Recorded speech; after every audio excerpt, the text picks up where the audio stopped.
नमस्कार दोस्तों, मैं दीपक कुमार स्वागत करता हूं आपका unique study circle bye Deepak Kumar channel पे। दोस्तों, अगर आप इस चैनल पर नए हैं तो चैनल को सब्सक्राइब जरूर करें, साथ ही बेल आइकन प्रेस करना बिल्कुल नहीं भूलें। तो दोस्तों, जैसे कि आप सब जानते हैं कि हम यहाँ पे पढ़ रहे हैं आर्स अग्रवाल मैथ्स, और दोस्तों हमारा टॉपिक चला हुआ है क्या, प्रतिशत। और आइए दोस्तों, इसी क्रम को बढ़ाते हुए हम आज की क्लास शुरू करते हैं। तो दोस्तों, आज की क्लास का हमारा पहला सवाल है 71वां। और देखिए दोस्तों, अब तक आपने सभी वीडियो पिछली देख ली होंगी, मैं उम्मीद करता हूं। तो उसी आधार पर हम आगे बढ़ते हैं और देखिए दोस्तों, समझते हैं कि किस तरीके से हम पहले की तरह बड़ी आसानी से ऐसे सवाल को कर सकते हैं। तो दोस्तों, पढ़ लेते हैं एक बार सवाल क्या है।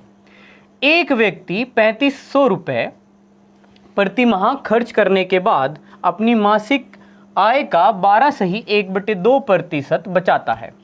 उसकी मासिक आय कितनी है? तो दोस्तों, इस प्रकार के सवाल पे हमने कल भी चर्चा की थी और हमने बताया था कि ऐसे सवाल में हमें एक संबंध बड़े अच्छे से पता होता है कि आय बराबर क्या होता है दोस्तों, खर्च प्लस बचत।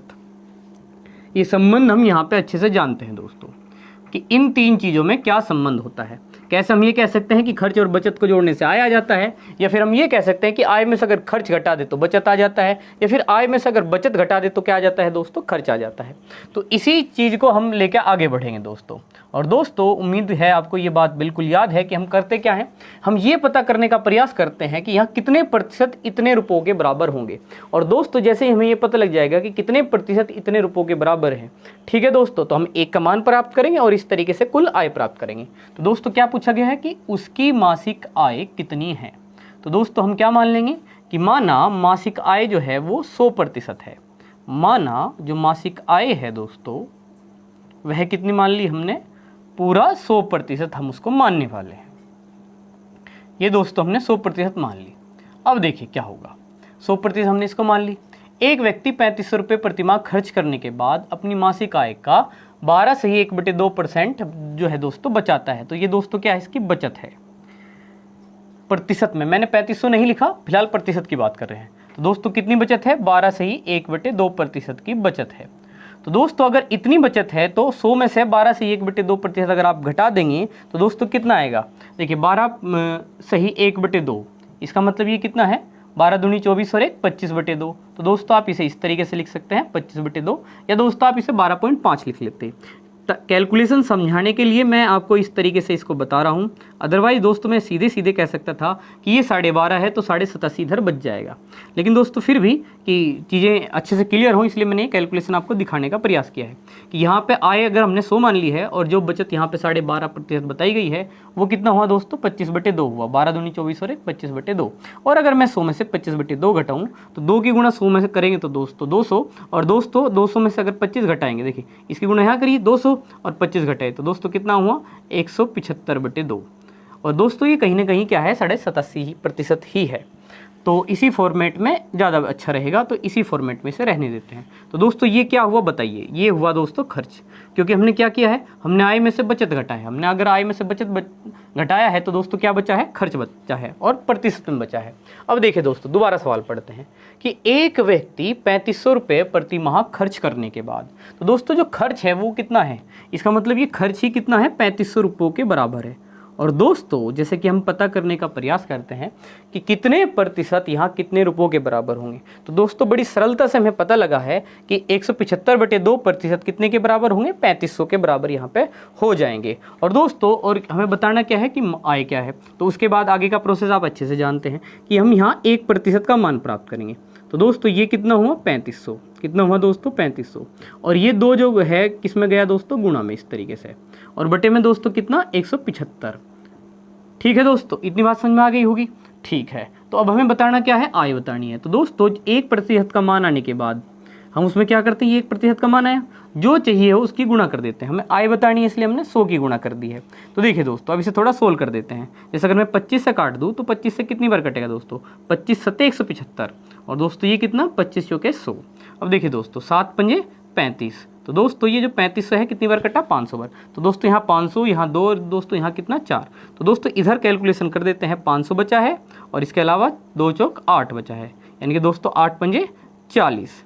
तो इस तरीके से दोस्तों हमने क्या प्राप्त किया, इसकी आय, हमने 100% का मान प्राप्त करा, और यही क्या होगा दोस्तों, यहाँ पे आय होगा। अर्थात हमारे इस सवाल का उत्तर क्या हुआ दोस्तों, सी इस सवाल का आंसर हो गया है। ठीक है, तो अगला सवाल देखिए। तो देखिए दोस्तों 72वां सवाल हमारा क्या है। एक खनिज में 12% तांबा है और 69 किलो तांबा प्राप्त करने हेतु कितने खनिज की आवश्यकता होगी दोस्तों, ये बताना है। कोई खनिज है दोस्तों, खनिज आप समझते ही होंगे जिसमें धातुओं का मिश्रण होता है। तो दोस्तों एक खनिज है जिसमें 12% क्या है, तांबा है। और दोस्तों आपको 79 kg कितना रखना है, तांबा प्राप्त करने के लिए कितने खनिज की आवश्यकता होगी। तो दोस्तों खनिज की कितनी आवश्यकता होगी, तो मान लीजिए क्या मानेंगे आपसे कि खनिज की कितनी आवश्यकता होगी, तो 100% खनिज की आवश्यकता होगी दोस्तों। वो खनिज अपने आप में कितने परसेंट होगा दोस्तों, 100%। आपने मान लिया कि खनिज कितना है, 100%। ऐसा हमेशा की तरह आपने मान के चले कि टोटल चीज़ अपने आप में कितनी है, 100% है। इस तरीके से आपने माना खनिज टोटल कितना, 100%। और देखिए दोस्तों जैसे कि आप देख पा रहे हैं कि खनिज में तांबा कितना है, 12%। तो दोस्तों इस 100% में 12% ही क्या होगा, तांबा होगा। और इस 100% में आपको कितने किलोग्राम तांबा प्राप्त करना है, 69 किलोग्राम। अर्थात अगर खनिज 100% है तो उसमें तांबा 12% है, और इस समय आपको तांबा कितने किलो रखना है दोस्तों, 69 kg, यानी कि 69 किलो रखना है। यानी कि इसी का 12% किसके बराबर हुआ दोस्तों, 69 के। क्या आप ये बात समझ पाए हैं कि यहाँ पे कहा गया है कि खनिज में 12% तांबा है, तो अगर 100% में 12% तांबा होगा तो 69 किलो जो तांबा है वो इस 12% के ही बराबर होगा दोस्तों, क्योंकि आपको उस खनिज में से कितने किलोग्राम प्राप्त करना है, 69 किलो ही तांबा क्या करना है, प्राप्त करना है। तो इसमें 100 में 69 किलो अगर तांबा प्राप्त करना होगा तो वो इसका कितने परसेंट होगा, 12%। इसका मतलब यही है दोस्तों साफ साफ कि 12% 69 किलो के बराबर होगा। और देखिए दोस्तों हम बार बार यही समझने का प्रयास करें ऐसे सवाल में कि कितने परसेंट कितने किलो के बराबर होंगे, यही बात हम कहने का बार बार प्रयास कर रहे हैं। अब जैसे इन्होंने कहा कि कितने खनिज की आवश्यकता होगी, अब हमें पता लगे कि 12% 69 के बराबर है और खनिज कितना है दोस्तों, 100%। तो कैसे मान आएगा, 1% का मान कैसे निकलेगा दोस्तों, 69, और बटे में क्या भेज देंगे हम, ये 12, और हमें खनिज चाहिए। तो दोस्तों खनिज कितना, पूरा 100, तो हमने 100 से गुणा कर दी। अब देखिए दोस्तों अगर मैं इसको 4 से काट दूं तो 4 3 12, और 4 से इसको काटा तो दोस्तों कितना, 25। अब बताओ दोस्तों 3 से इसको काट दो, 3 दूनी 6 और 3 तिया 9, तो 23 आ गया दोस्तों। अब 23 की और 25 की क्या करनी होगी गुणा, 25 तिये दोस्तों 75, तो 7 हासिल, और 25 दूनी 50 और 7 दोस्तों कितने, 57। इसका मतलब कितना खनिज हुआ दोस्तों टोटल 100%, 575। तो दोस्तों इस सवाल का आंसर क्या आ गया, बी। इस सवाल का उत्तर हुआ दोस्तों बी। ठीक, तो आइए दोस्तों अगला सवाल देखते हैं। अगला सवाल क्या है, और दोस्तों बड़ा ही आसान रहेगा अगर हम इस बात पर ध्यान देंगे कि हमें कितने प्रतिशत कितने रुपयों के बराबर है, ये वाली बात हमें अच्छे से समझ में आ गई है। तो देखिए दोस्तों यहाँ पे क्या लिखा है कि 5% कमीशन काटने के बाद एक टीवी का मूल्य 38,000 रुपये हो जाता है। ठीक है दोस्तों, 3,83,000 कितना होगा दोस्तों, 38,380 रुपये हो जाता है। तो इसका प्रारंभिक मूल्य कितना है ये हमें बताना है। तो दोस्तों प्रारंभिक मूल्य कितना होगा, बताइए कितना मानना चाहिए हमें प्रारंभिक मूल्य, कि माना शुरुआती मूल्य अर्थात प्रारंभिक मूल्य। ठीक है दोस्तों, कितना मान लेंगे हम प्रारंभिक मूल्य को, हम प्रारंभिक मूल्य को मान लेते हैं 100%। ठीक है दोस्तों, जैसे हम हमेशा ही टोटल को क्या मानते हैं, 100 मानते हैं, तो इसका प्रारंभिक मूल्य कितना मान लिया, 100%। और दोस्तों 5% कमीशन काटने के बाद मूल्य वो हुआ है, तो इस प्रारंभिक मूल्य में से अगर आप 5% कमीशन काट देंगे तो दोस्तों कितने प्रतिशत बचा, 95%, और रेट बचा वो दोस्तों, इसका मतलब 95% इतना हुआ। इसका मतलब दोस्तों 95% आपका 38,380 के बराबर हुआ। यही बात हमें इसमें समझनी है कि किस तरीके से 5% कमीशन काटने के बाद, काटना मतलब दोस्तों घटाने के बाद। तो दोस्तों प्रारंभिक मूल्य हमने क्या मानना, 100%, उसमें से 5% कमीशन काट दिया, इसका मतलब घटा दिया, तो दोस्तों कितने परसेंट बचे, 95%, और रेट हो गया है हमारा 38,380 रुपये। इसका अर्थ क्या हुआ कि 95% यहाँ पे 38,380 के बराबर है। तो दोस्तों 1% कितना होगा बताइए, 38,380 भाग कितना दोस्तों, 95, ये 1 का मान आ गया। अब आपको चाहिए प्रारंभिक मूल्य, तो प्रारंभिक मूल्य कितना है दोस्तों, 100% पूरा, तो 100 से क्या कर दिया अब हमने गुणा। अब देखिए दोस्तों 19 पंजे 95, कैलकुलेशन करते हैं, 19 पंजे 95, 19 दूनी 38। अब दोस्तों यहाँ पे कितने आएगी बीच में 0, क्योंकि 3 पे तो चलेगी नहीं मारनी, फिर 8 आएगा, तो 19 दूनी 38, और ये 0 की 0। इस तरीके से दोस्तों हमने 19 से काट दिए, और 5 से इसको काट दीजिए, 5 दूनी 10। अब इनकी गुणा कर दीजिए दोस्तों, ये जीरो बाद वाली 2 जीरो तो ऐसे की ऐसी, और इसके अलावा 2 दूनी 4, 2 जीरो जीरो, 2 दूनी 4। तो दोस्तों कितना हुआ 40,400 रुपये। इसका मतलब क्या हुआ दोस्तों, हमारा आंसर क्या हुआ इस सवाल का, डी इस सवाल का आंसर हो गया दोस्तों। तो आइए अगले सवाल पे चलते हैं। तो आइए दोस्तों अगला सवाल देखते हैं। अगला सवाल 74वां है हमारा, और सवाल क्या है दोस्तों, देखिए एक परीक्षा में 2000 परीक्षार्थी थे, जिनमें से 900 लड़के, दोस्तों लड़के कितने 900 लड़के तथा शेष लड़कियां। तो शेष लड़कियां कितनी होंगी दोस्तों, ये आराम से समझ में आ जाएगा कि 2000 में से 900 घटाए तो कितना 1100। इसका मतलब शेष लड़कियां मतलब 1100 लड़कियां थी। यदि 32% लड़के तथा 38% क्या दोस्तों लड़कियां उत्तीर्ण हुए, उत्तीर्ण का मतलब दोस्तों वही सबको पता है अच्छे से, पास, तो पास हुए, तो कितने प्रतिशत विद्यार्थी क्या पूछा है दोस्तों, अनुत्तीर्ण हुए।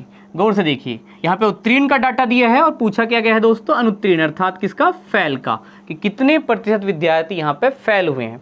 तो दोस्तों ऐसा सवाल में क्यों बोला जाता है, यहाँ पे दोस्तों लड़के और लड़कियों की प्रतिशत जो है वो अलग अलग बता दी गई है, और प्रतिशत किसकी पूछी है, विद्यार्थी। तो विद्यार्थी तो लड़के भी हैं और लड़कियां भी, इसका मतलब टोटल ऑन एवरेज जो फेलियर है दोस्तों वो हमें बताना है कि अगर टोटल बच्चों में से यानी कि 2000 के हिसाब से हम देखें तो कितने प्रतिशत बच्चे फेल हुए हैं। ये तो अगर हमने लड़कों को 100% मान लिया है, उस आधार पे 32% लड़के पास हैं और 38% लड़कियां पास हैं। तो दोस्तों अगर 2000 के हिसाब से देखें, अलग अलग ना देखें, तब ये प्रतिशत फेल वाली प्रतिशत कितनी होगी। अच्छा, ये प्रतिशत किसकी है दोस्तों, यहाँ पे पास वाली। तो आइए यहाँ पे देखते हैं। तो दोस्तों यहाँ पे परीक्षार्थी देखिए कितने दिए हुए हैं, आप अच्छे से देख पा रहे हैं कि कुल परीक्षार्थी जो है दोस्तों वो कितने हैं हमारे पास, 2000 हैं। कुल परीक्षार्थी यहाँ पे सवाल में दिया है दोस्तों कितने हुए, 2000। तो 2000 में से दोस्तों बॉयज यानी कि लड़के कितने हैं दोस्तों, 900, और दोस्तों शेष है लड़कियां।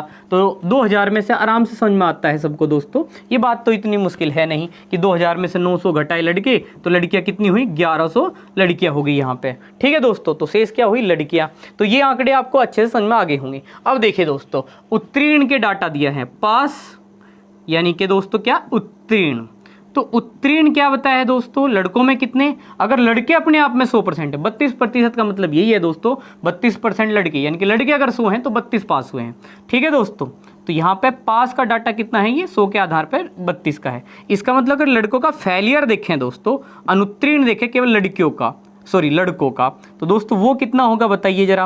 32 घटा देंगे किसमें से, 100 में से, ये 100 कितना है, 32% है, 100 में से 32 क्या है, पास हैं। तो फेल कितने हैं दोस्तों, 100 में से घटा देंगे तो अच्छे से समझ में आ रहा होगा कि कितना होगा, ये 68 होगा दोस्तों। ये 68 कहाँ से है, 100 में से घट के आया, 32 को 100 में से घटा लिया है हमने। ठीक है, तो 68 आ गया है दोस्तों। अब यहाँ पे देखिए लड़कियां कितनी दोस्तों, 38%, और दोस्तों 38% लड़की अगर क्या है, पास है अर्थात उत्तीर्ण है, तो फेल कितनी होंगी दोस्तों, इसे भी 100 में से घटाइए तो कितना आएगा दोस्तों, 62%। और हम ऐसा कर क्यों रहे हैं दोस्तों, क्योंकि हमें सवाल में पर्सन लाइन देख के ये पता लगता है कि हम अनुत्तीर्ण की ही बारे में हमें बताना है, हमें पास के नहीं बताने टोटल परसेंट कि टोटल उत्तीर्ण कितने हुए। तो दोस्तों अगर उत्तीर्ण पूछ रहा होता तो 900 का 32% निकाल करके 1100 का कितना 38% निकाल करके पता लग जाता कि 2000 में से कुल कितने पास हुए हैं। लेकिन दोस्तों यहाँ अनुत्तीर्ण पूछा गया, इसलिए क्या करा हमने, 32 को पहले 100 में से घटा के अनुत्तीर्ण की परसेंटेज प्राप्त कर लिया 68%, और दोस्तों यहाँ पे कितना क्या कर लिया, 32%। अच्छा दोस्तों कोई ये कहे कि क्या पहले वाली बात से, जैसे मैंने अभी बोला कि 32% पहले हम उत्तीर्ण निकाल लें और फिर से 100 में से घटा दें, तब नहीं आ सकता क्या, तो ऐसे भी आ जाएगा, उसमें भी कोई समस्या नहीं है। लेकिन दोस्तों हम इस वाले मेथड को फॉलो कर रहे हैं कि उत्तीर्ण दिया है तो पहले हम अनुत्तीर्ण के परसेंटेज यहीं पे ही निकाल रहे हैं। अब क्या करेंगे दोस्तों, अब देखिए 900 का हम क्या करेंगे, 68% निकाल लेंगे दोस्तों। ठीक है, और उससे ये पता लग जाएगा कि 900 में से कितने बच्चे फेल हुए लड़कों में, और 1100 का 62% निकालेंगे, उससे ये पता लग जाएगा 1100 लड़कियों में से कितनी लड़कियां फेल हैं, और दोस्तों उन्हें जोड़ देंगे और पता लग जाएगा कि 2000 में से कुल कितने विद्यार्थी फेल हैं। तो देखिए दोस्तों निकालते हैं, तो 900 गुणा 68%, तो कितना सहज है, हमें पता है अच्छे से कि प्रतिशत से 2 जीरो काट दी। अब 9 अठे कितने दोस्तों, 72, तो दोस्तों हासिल कितना 7, और 9 छिक कितने दोस्तों, 54, और 54 और 7 कितना हुआ दोस्तों, हमारा 61 हो गया। तो इसका मतलब 900 में से 612 जो लड़के हैं दोस्तों वो फेल हुए हैं। अब आइए लड़कियों पे, तो दोस्तों 1100 में से 62%, ठीक है, तो प्रतिशत को क्या करिए, 2 जीरो काट दीजिए, इस तरीके से। तो 11 दूनी 22, 2 हासिल है दोस्तों, और 11 छिके 66 और 2 कितने 68। इस तरीके से हम क्या कह सकते हैं दोस्तों कि 1100 में से 682 लड़कियां जो हैं दोस्तों फेल हैं। तो दोस्तों कुल कितने बच्चे फेल हुए 612, तो 900 में से लड़के हो गए, और लड़कियां कितनी होगी दोस्तों, गर्ल्स कितनी हुई 682। तो इस तरीके से अगर मैं इनको जोड़ दूं दोस्तों, तो 2 और 2 4, 8 और 1 9, 6 और 6 दोस्तों कितने 12। तो मैं कह सकता हूं कि 1294 बच्चे जो दोस्तों क्या है फेल हुए हैं, कितने में से 2000 में से। तो दोस्तों किस तरीके से हम इसको सोल्व करेंगे, 1294 कितने में से दोस्तों 2000 में से, तो 2000 बटे में लिख लीजिए। और दोस्तों क्योंकि प्रतिशत निकालना है तो 100 से क्या कर दीजिए गुणा। देखिए दोस्तों 2 जीरो काट दी, अब देखिए 2 से काटते हैं, तो 2 से कटेगा तो 10 आ गया। अब इसको काटे 2 से, तो दोस्तों 2 छिक 12, 2 चौक 8 और 2 सत्ते दोस्तों 14। अब बटे में 10 है, 10 की वजह से दोस्तों क्या होगा पॉइंट आएगा, तो कितना आ गया दोस्तों 64.7%। तो इस सवाल का जो उत्तर आया है दोस्तों वो कितना आया है 64.7%, अर्थात बी ऑप्शन इसका आंसर है दोस्तों। ओके, तो ये बात समझ में आई है आपको। अगर नहीं आई है दोस्तों एक बार और देख लेंगे सवाल को पीछे हटा करके, ठीक है। तो आइए दोस्तों अगला सवाल देखते हैं कि अगला सवाल क्या है। तो दोस्तों देखिए सवाल पढ़ लेते हैं और इसमें समझते हैं। और दोस्तों जहाँ तक आपको पता होगा कि उदाहरण में भी हम ऐसा सवाल कर चुके हैं कि एग्जाम्पल में भी हमने पहले इनके सभी एग्जाम्पल किए थे, तो वहाँ पे लगभग हर तरीके के सवाल जो है हमने किए हुए हैं। तो ऐसा सवाल भी वहाँ पे किया जा चुका है। तो आइए दोस्तों देखते हैं सवाल में क्या है। तो एक परीक्षा में एक छात्र 20% अंक लेकर के 30 अंकों से क्या हुआ दोस्तों अनुत्तीर्ण हो गया। अनुत्तीर्ण क्या मतलब दोस्तों फेल हो चुका है, ठीक है दोस्तों। तथा दूसरे छात्र ने 32% अंक लेकर के उत्तीर्ण होने के लिए जो आवश्यक यानी कि जरूरी अंक थे दोस्तों तो उन अंकों से 42 अंक अधिक प्राप्त कर लिए हैं। तो उत्तीर्ण होने के लिए कितने प्रतिशत अंक लेने होंगे, ये बात हमें यहाँ पे बतानी है। तो देखिए दोस्तों बड़ा ही सहज और सरल है। सबसे पहले देखिए हम इसे एक डायग्राम के थ्रू भी समझेंगे। इसके अलावा अगर आपको एग्जाम्पल याद है दोस्तों तो उसका सॉल्यूशन मैं आपको फटाफट से एक बार करके दिखाता हूँ कि कैसे। तो दोस्तों वहाँ पे हमने आपको ये बताया था कि ऐसे सवाल में आपको करना क्या होगा, बड़ी सहजता से किसी भी सवाल में एक मेथड आप डायरेक्ट लगा सकते हैं। आपको जल्दी पेपर में सवाल करना है। तो दोस्तों जो प्रतिशत दी है दोनों, यहाँ पे देखिए 2% दी हुई है, 20% से जो है दोस्तों लेकर 30 अंकों से क्या हुआ अनुत्तीर्ण हुआ। तो ये 20% है, और दोस्तों 32 अंकों से लेकर उत्तीर्ण होने के लिए आवश्यक अंकों से 42% अधिक प्राप्त किए। तो दोस्तों वो उससे 30 कम मिले 20% पे, और इसे 32% पे 42 अधिक मिले। तो दोस्तों प्रतिशत तो आप क्या कर लेंगे, घटा लेंगे। क्यों करेंगे वो हम समझेंगे चित्र के द्वारा। फिलहाल डायरेक्ट मेथड की बात कर रहा हूं दोस्तों कि प्रतिशत आप क्या कर लेंगे, घटा लेंगे। तो दोस्तों बताइए 32 में से 20 गए तो कितने बचे हैं, 12 बचे हैं, तो 12%। और दोस्तों जो नंबर है यहाँ पे, तो नंबर कितने हैं दोस्तों 30 अंकों से तो क्या हुआ था, ये अनुत्तीर्ण हुआ था, और 42 अंक अधिक प्राप्त किए थे। इनको क्या कर लें आप दोस्तों, जोड़ लें 30 और कितना दोस्तों, ये 30 और ये दोस्तों कितना 42। तो इन दोनों को क्या कर लीजिए, जोड़ लीजिए। तो दोस्तों जोड़िए कितना हुआ 72। तो इस तरीके से आप ये कह सकोगे दोस्तों कि 12% कितने के बराबर होगा, 72 के। और आप अच्छे से जानते हैं कि हम अक्सर यही कार्य करने का प्रयास भी कर रहे होते हैं कि यहाँ पे कितने % कितने के बराबर होगा। तो ऐसे सवाल में दोस्तों क्या करने को बताया मैंने आपको कि प्रतिशत जो दोनों आंकड़े दिए हैं उन्हें घटा लीजिए, और जो नंबर है उन्हें जोड़ लीजिए, ठीक है दोस्तों, और ये आपस में बराबर रख दीजिए। ऐसा क्यों करेंगे वो समझेंगे अभी। तो दोस्तों यहाँ पे 1% कितने के बराबर हुआ बताइए, 12 एकम 12, 12 छिक 72 के, अर्थात 1% 6 नंबरों का हुआ दोस्तों, या कह लीजिए कि 6 नंबरों का 1% होगा, ये हम कह सकते हैं। अब देखिए दोस्तों इन्होंने क्या कहा है कि उत्तीर्ण होने के लिए कितने प्रतिशत अंक लेने अनिवार्य होंगे। तो दोस्तों यहाँ पे देखिए 6 नंबरों का 1% है। अब देखिए यहाँ पे जो ये था, वैसे ये उल्टा लिखा हुआ है, दोबारा समझ लेते हैं कि जो 20% अंक लिए हैं वह 30 अंकों से क्या हुआ है दोस्तों, अनुत्तीर्ण हुआ है।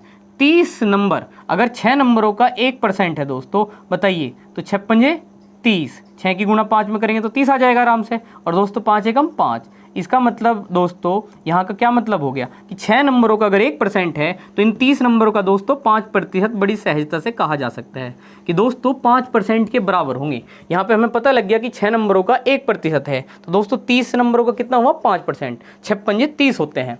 तो इसका मतलब दोस्तों कि 20% वाला 30 नंबरों से उत्तीर्ण होता है, यानी कि 5% से। अर्थात दोस्तों अगर 5% नंबर आ जाते, 30 नंबर आ जाते, अर्थात प्रतिशत नंबर और आ जाते तो दोस्तों पास हो जाता वो, अर्थात उसके कितने हो जाते पूरे 25%। इसका मतलब दोस्तों पासिंग मार्क्स के लिए कितने प्रतिशत अनिवार्य है, 25% अनिवार्य है। दोस्तों ये चीज़ें हमने इस तरीके से समझी, जबकि यहाँ पे हम इसे एक डायग्राम के थ्रू समझना ज़्यादा अच्छा समझेंगे, और ये सारी चीज़ें हमें बहुत अच्छे से, ताकि और अच्छे से क्लियर हो जाए।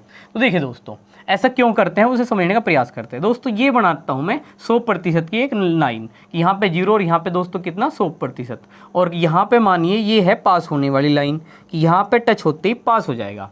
और दोस्तों इससे आगे तो यानी कि पासिंग मार्क्स से ज़्यादा ले आए हैं, जैसे हम स्कूल में पढ़ते हैं तो हमें बताया जाता है कि 33% पे पास हो जाओगे। तो दोस्तों अगर मान लीजिए 30% आए तो इसका मतलब 3% से फेल हो गए। या दोस्तों अगर हम ज़्यादा ले आए 80-85 भी तो आ जा, तो दोस्तों उसका मतलब क्या है, क्या मतलब ज़्यादा नहीं आने चाहिए, नहीं ज़्यादा भी आ जाए, लेकिन पास आप हो चुके हैं दोस्तों, 33 पे ही पास हो जाते हैं।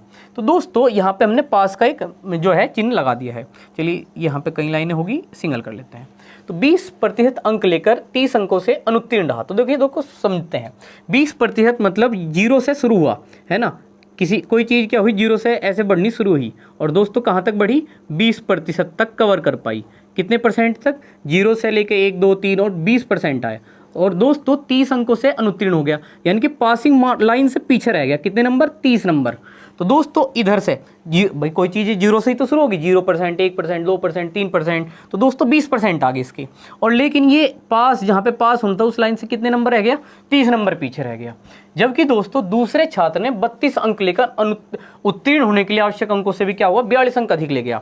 यानी कि 32% और आवश्यक अंकों से भी क्या है दोस्तों, 42 ज़्यादा है। यानी कि ये भी इसने भी 0 से शुरू की होगा, 0%, 1%, 2%, 3%, ये 20 भी आए होंगे, पासिंग लाइन भी आई। और क्योंकि दोस्तों वो इसमें क्या कर गया, वो आगे निकल गया, पासिंग लाइन से भी कितने नंबर, 42 नंबर आगे निकल गया। कब, जब उसके कितने परसेंट है, 32%। तो देखिए दोस्तों ये कितना था, 20%, और ये कितना हुआ, 32%। तो दोस्तों अगर इस बात को हम समझें कि यहाँ से यहाँ तक की दूरी कितने नंबरों के बराबर होगी, क्योंकि ये शुरुआत 0 से है, ये भी शुरुआत 0 से है। तो दोस्तों अगर मैं इसको घटा दूं, यानी कि 32 में से दोस्तों क्या कर दें हम, 20% घटा दें, तो ये वाला जो डिस्टेंस है ये पता लग जाएगा। ये कितने परसेंट का हुआ दोस्तों, 12% का। हमने यहाँ पे 32 में से 20 को घटाया तो 12% पता लग गया। अब देखिए दोस्तों, क्योंकि ये यहाँ से इस पासिंग लाइन से तुलना है कि 30% इधर, और जबकि इधर तुलना है ये कितना, 42% ज़्यादा। तो दोस्तों ये पासिंग लाइन के हिसाब से कंपेयर किया गया है। तो इधर 30 और इधर 42, दोस्तों इसका मतलब ये डिस्टेंस कैसे कवर होगा, इन्हें जोड़ने से कवर होगा। इधर की दूरी 30 है और इधर की दूरी 42 है, तो दोस्तों इनको हम जोड़ देंगे। इस तरीके से पता लगा 72। तो दोस्तों क्या समझ पाए कि मैंने ऐसा क्यों कहा था कि प्रतिशत को आप क्या करिए, घटा दीजिए, जबकि नंबर्स को आप क्या करिए, जोड़ दीजिए। क्योंकि प्रतिशत 0 से शुरू होती है दोस्तों, जबकि जो इनका ये गैप है नंबरों का वो पास लाइन से है, कि पास से ये 30 पीछे और ये 42 ज़्यादा। तो दोस्तों ये डिस्टेंस जो इनके दोनों के नंबरों का जो अंतर है, यहाँ पे 20% और 32% इनके 12% का, जबकि नंबरों में ये 30 कम आया पास वाले से, और ये पास वाले से 42 ज़्यादा हो गया, तो ये 30 पीछे रह गया, ये 42 ज़्यादा चला गया। तो जो डिस्टेंस है वो जोड़ के प्राप्त हुई। तो दोस्तों ये दूरी प्रतिशत में 12 हुई और ये दूरी नंबरों में कितनी हुई, 72 हुई। तो इस तरीके से दोस्तों, इस कारण मैंने आपको बताया कि प्रतिशत को ऐसे सवाल में घटा लीजिए और नंबरों को जोड़ लीजिए। अब देखो तो वही बात है कि 1% बराबर किसके हो गया, 6 के दोस्तों, यानी कि 6 नंबरों का 1%। और दोस्तों यहाँ पे हम क्या कर सकते थे कि भाई ये अब हमें पता लग गया 6 नंबरों का 1% है, तो 6 पंजे 30, तो 30 नंबरों का 5%। तो या तो दोस्तों इस 20% में से जोड़ दूँ, 20 और 5 कितने, 25% आ गया आंसर। या फिर दोस्तों बताइए 6 नंबरों को 1, तो 6 7 42, तो 42 नंबरों का 7%। या 32 में से 7 को क्या कर दूँ दोस्तों, घटा दूँ, तब भी क्या आ जाएगी, पासिंग लाइन आ जाएगी एक्यूरेट। तो 20 में 5 जोड़ के 30 बढ़ते ही दोस्तों पास पे आ गए, यानी कि 25 हो गया। और दोस्तों ये 42 नंबर ज़्यादा था, तो 32 में से अगर 42 के 7% घटा दे तब भी 25% आ जाएगा। तो कैसे भी हम इस बात को समझ सकते हैं। उम्मीद है दोस्तों दोनों ही एक्सप्लेनेशन आपको बेहतर ढंग से समझ में आ गई होगी, और आपको समझ में आ गया होगा कि किस तरीके से यहाँ पे हम प्रतिशत को घटा करके और नंबरों को जोड़ करके बराबर रख लेंगे कि 12% 72 के बराबर, 1% 6 के, तो 30% दोस्तों कितना, 6 पंजे 30। तो दोस्तों 20 में 5 जोड़ा हमने, या फिर अगर हम 6 7 42 करते तो 32 में से ये 7 घटा करके भी 25 आता है। तो दोस्तों 20 और 5 कितना हुआ यहाँ पे, 25। इस तरीके से मैंने करा है, तो इस तरीके से समझिए दोस्तों, ठीक है। तो अगला सवाल देखते हैं। तो आइए दोस्तों अगला सवाल देखते हैं। अगला सवाल हमारा क्या है, तो एक परीक्षा के प्रथम प्रश्न पत्र में एक छात्र ने 180 में से 30% अंक जो है दोस्तों प्राप्त कर लिए। ठीक है दोस्तों, प्रथम प्रश्न पत्र यानी कि जो पहला पेपर हुआ उसमें वो 180 का था और उसमें से उसे 30% अंक मिले हैं। इस परीक्षा के दूसरे प्रश्न पत्र में, यानी कि इसमें एक दूसरा प्रश्न पत्र भी है, में से उसे 150 में से, यानी कि दोस्तों 150 नंबरों का पेपर है, कितने प्रतिशत अंक लाने होंगे। अब दोस्तों यानी कि उसके नंबर पहले में कम रहेंगे, जिससे दोनों प्रश्न पत्रों में उसे 50% अंक जो है दोस्तों प्राप्त हो जाए। तो देखिए दोस्तों, इस सवाल को अच्छे से समझने का तरीका है कि मैं पहले से थोड़ा सही से लिख लूँ। तो दोस्तों देखिए, पहले प्रश्न पत्र को मैंने फर्स्ट और दूसरे को मैं सेकंड से बता रहा हूँ। तो दोस्तों पहले प्रश्न पत्र में इन्होंने कहा कि वो 180 नंबरों का है, क्योंकि कहा है कि 180 में से 30% मिले। तो मिले कितने दोस्तों, 180 में के 30% उसे मिले हैं। दूसरा प्रश्न पत्र 150 में से, यानी कि दूसरा प्रश्न पत्र कितने का हुआ दोस्तों, 150 का हुआ। कितने प्रतिशत अंक मिलेंगे कि दोनों प्रश्न पत्रों में उसे 50% अंक प्राप्त हो। तो दोस्तों ये यहाँ पे मुख्य बात है, हम ये ना सोच ले गलती से कि 50 में से 30 घटा के 20% अंक मिल जाएंगे। तो दोस्तों ये गलती हो जाएगी हमारी, क्योंकि हमें समझना होगा कि ये जो 30% है ये किसका है, 180 का है। यहाँ की जो प्रतिशत है वो किसके हिसाब से निकालनी है, 150 के। और दोस्तों ध्यान रखें, उन्होंने कहा कि दोनों प्रश्न पत्रों में 50% अंक मिले। इसका क्या मतलब हुआ दोस्तों कि 180 और 150 यानी कि टोटल कितना बैठ गया दोनों का, 330। ठीक है दोस्तों, 0 8 और 5 13, 1 और 1 2 और 1 हासिल का दोस्तों 3। तो दोस्तों अच्छे समझ में आ गया होगा कि ये कितना बैठेगा, 330 ही बैठने वाला है। तो दोस्तों दोनों प्रश्न पत्रों में, जैसे आप जब स्कूल में पेपर दिए हैं तो आपके अलग अलग सब्जेक्ट में, जैसे 6 सब्जेक्ट हैं तो अलग अलग नंबर आए। लेकिन दोस्तों जब आपने टोटल परसेंटेज निकाला, जैसे 600 में से निकाल लिए कि आपके 600 में से टोटल कितने बैठ गए, मान लीजिए 420 बैठ गए। दोस्तों आपने क्या करा, 420/600 गुणा 100 किया इस तरीके से। तो दोस्तों ये जो आपकी परसेंटेज आई 642 यानी कि 70%। ठीक है दोस्तों, ये किसके हिसाब से आई, 600 के हिसाब से, यानी कि ऑन एवरेज आपका हर नंबर में कितना रह गया, 70 रह गया। ठीक है, ये बात समझ में आ रही है आपको। तो दोस्तों ये 70% आपने किसी एक उसका नहीं निकाला था, ठीक है, 600 के हिसाब से निकाला 420। वरना सोचिए एक प्रश्न पत्र 100 का है, 420/100 कर देते तो गड़बड़ हो जाती बहुत। ठीक है, 70 थोड़ी ना बैठता। तो दोस्तों अगर टोटल परसेंटेज हमें 50% रखनी है तो ये टोटल नंबरों की होगी। जैसे वो 70% किसका था, 600 का था। तो इसी तरीके से दोनों प्रश्न पत्रों के जो टोटल परसेंटेज है 50%, वो इस 330 का है दोस्तों। और वहीं ये अकेले अकेली जो प्रतिशत है ये 180 का 30 है, और यहाँ पे जो बताना वो 150 का बताना है, और जो यहाँ पे है दोस्तों वो दोनों में है। इसका मतलब 330 के आधार पे है। तो दोस्तों ये बात यहाँ समझ में आनी बेहद जरूरी है। तो दोस्तों देखिए यहाँ पे हम कैसे पता करेंगे कि 180 में से 30% आए, तो 180 का 30%। तो दोस्तों देखिए अच्छे से पता ही है परसेंटेज से 2 जीरो काट दिए, 18 54। इसका मतलब 180 में से मात्र 54 नंबर यहाँ से मिले हैं। और दोस्तों अगर उसे टोटल 50% रखना है तो दोस्तों प्रतिशत से क्या करिएगा, 2 जीरो काटिएगा, या ऐसे लिख लेता हूँ मैं नीचे, कभी आपको ये दिक्कत करे। तो प्रतिशत से 2 जीरो काट दी, और 5 है 15, 5 है 15 और 1 16, यानी कि टोटल नंबर उसके कितने आने चाहिए, 165।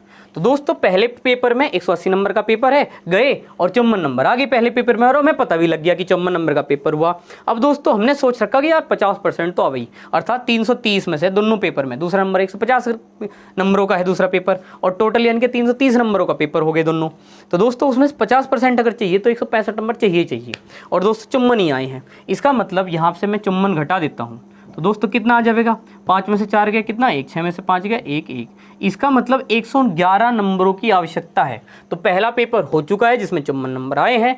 अगर हमें 330 में से टोटल 165 रखने हैं, 50% अर्थात 165 रखने हैं, तो 54 घटा लिए, कितने की जरूरत और होगी, 111 की। अब बताओ दोस्तों दूसरा पेपर रह रहा, बस दूसरे पेपर में 111 वे काम चले, तो 111 नंबर चाहिए। और दूसरा पेपर है कितने नंबरों का दोस्तों, 150 का। तो 150 को बटे में रख दीजिए और गुणा में क्या कर दीजिए दोस्तों, 100।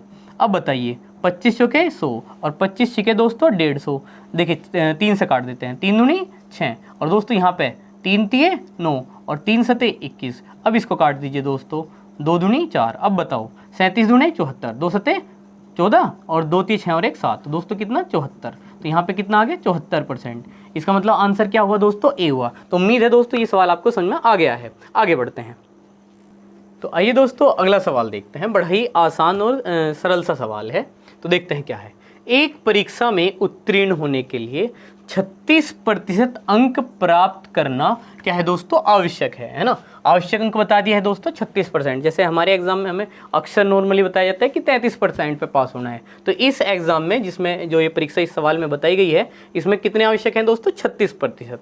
तो एक छात्र को 113 अंक मिले तथा वह 85 अंकों से क्या हो गया दोस्तों, अनुत्तीर्ण हो गया। तो कुल पूर्णांक कितने थे। तो दोस्तों देखिए, जो बिल्कुल शार्प हैं, जिन्हें बहुत ही अच्छे से ये बात समझ में आ रही है, तो उन्हें अच्छे से समझ में आ गया होगा कि कितने प्रतिशत कितने नंबरों के बराबर होंगे। इस बात को इस सवाल में समझने के लिए हम क्या करेंगे कि आवश्यक नंबर तो कितने हैं, 36, और दोस्तों मिले कितने उसको, 113। ठीक है दोस्तों, यानी कि इतने पे तो फेल है, कितने नंबरों से फेल है दोस्तों, 85। अर्थात अगर 113 तो उसको मिले जो नंबर, और जितनों से वो फेल हो, अगर इन दोनों को जोड़ दें तो दोस्तों मिला करके उतने नंबर हो जाएंगे जितने से वो पास होता है। और दोस्तों ये नंबर टोटल कितने परसेंट के बराबर हो जाएंगे, 36% के।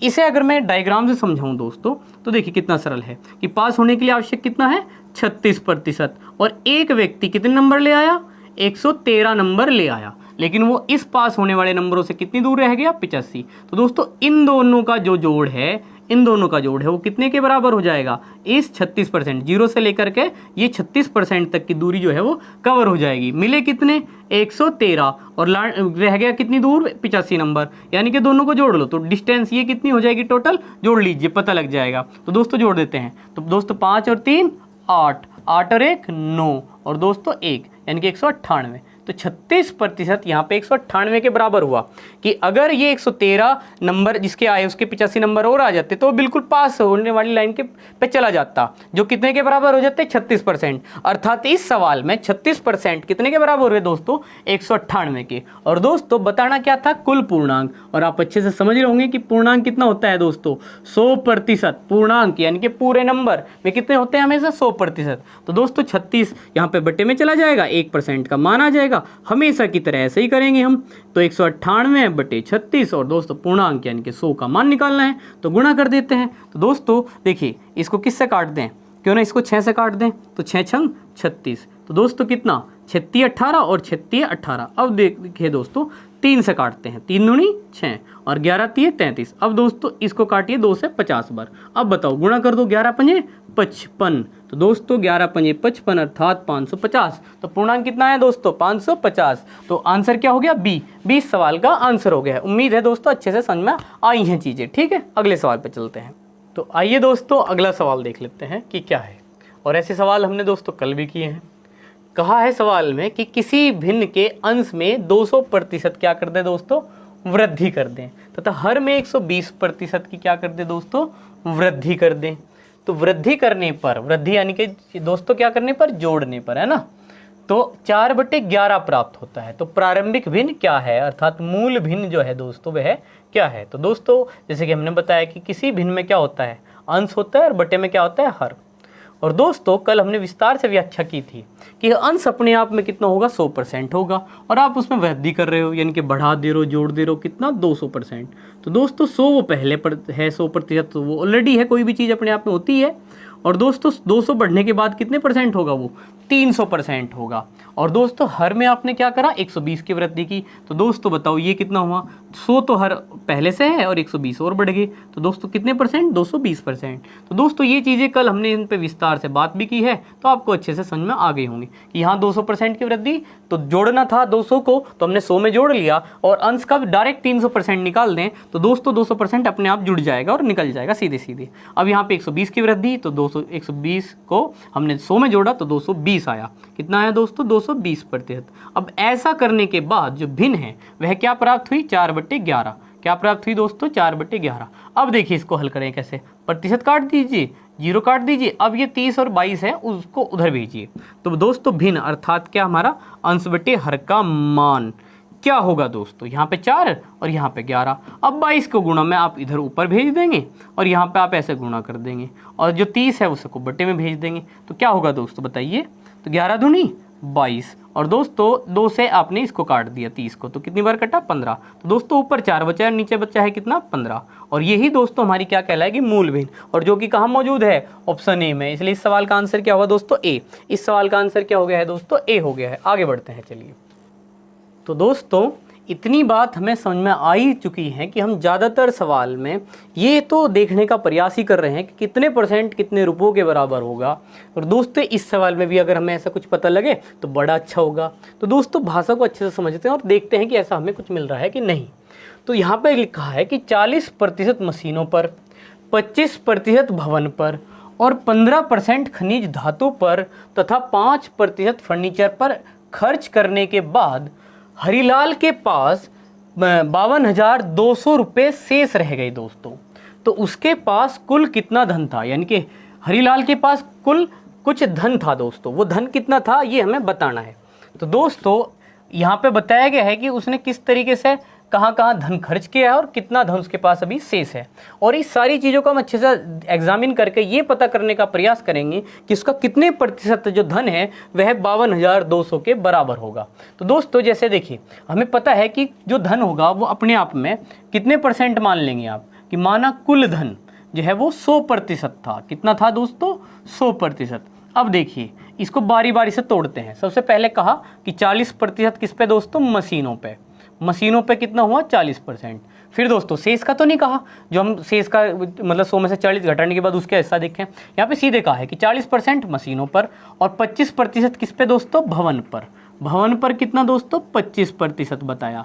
और आगे बताया दोस्तों 15% खनिज धातु पर। खनिज धातु पे कितना बताया दोस्तों? 15% बताया। ठीक है, तो यहाँ पे 15%। और दोस्तों इसके अलावा फर्नीचर पे बताया है कितना? 5%। फर्नीचर पर दोस्तों कितना बताया? 5%। और इसके बाद दोस्तों कहा कि ये सब खर्च करने के बाद उसके पास 52,200 रुपये बचे। अब बताओ दोस्तों 40%, 25%, 15 और 5, तो 40 और 25 और 15 जोड़ेंगे दोस्तों कितना हुआ? 80 और 5 कितना? 85 हो गया। तो दोस्तों 40 और 25 कितने हुए? 65। 65 और 15 कितने हुए? 80। 80 और 5 कितने हो गए दोस्तों? 85। यानी कि ये जो टोटल परसेंटेज है दोस्तों, ये सारे जो अब तक इन्होंने व्यय किए हैं, मशीन पे 40%, भवन पर 25% और खनिज धातु पे 15%, फर्नीचर पे 5%, इनका टोटल दोस्तों 85% बैठ रहा है। जबकि धन कितना था? 100%। तो 100 में से अगर आप 85% घटा दे तो बचा कितना दोस्तों? 15%। और कह रहा है कि कितना धन बचता है उसके पास? 52,200। इसका मतलब ये हुआ दोस्तों कि 15% कितने के बराबर होगा यहाँ पे?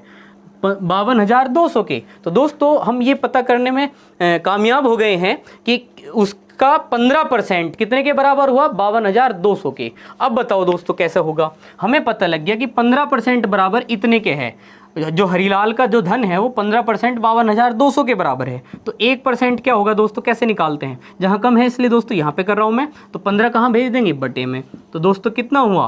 52,200 और बटे में कितना दोस्तों? 15। और उसका कुल धन बताना है और धन कितना है दोस्तों? 100%। इसलिए गुणा किससे कर देंगे? 100। और ये बार बार करते हैं तो उम्मीद करता हूँ दोस्तों ये बात आपको बढ़िया ढंग से समझ में आती है।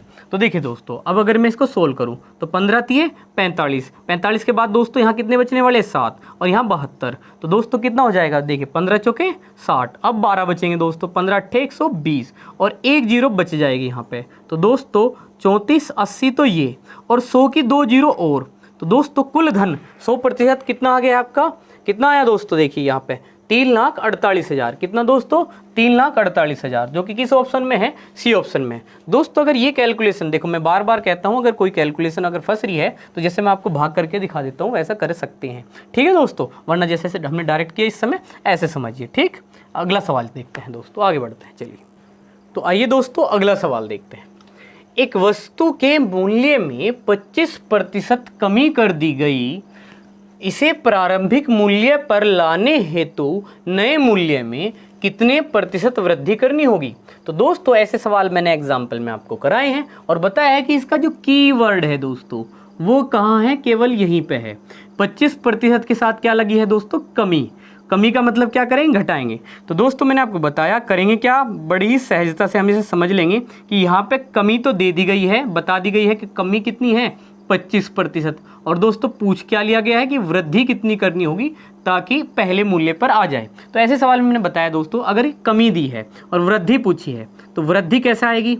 देखिए कमी का मतलब साफ साफ क्या है, माइनस। तो जितनी कमी दी है उतना लिखेंगे और इस कमी को नीचे 100 में से घटा देंगे। तो दोस्तों बताओ 100 में से अगर आप 25 घटा दोगे तो कितना आएगा, 75।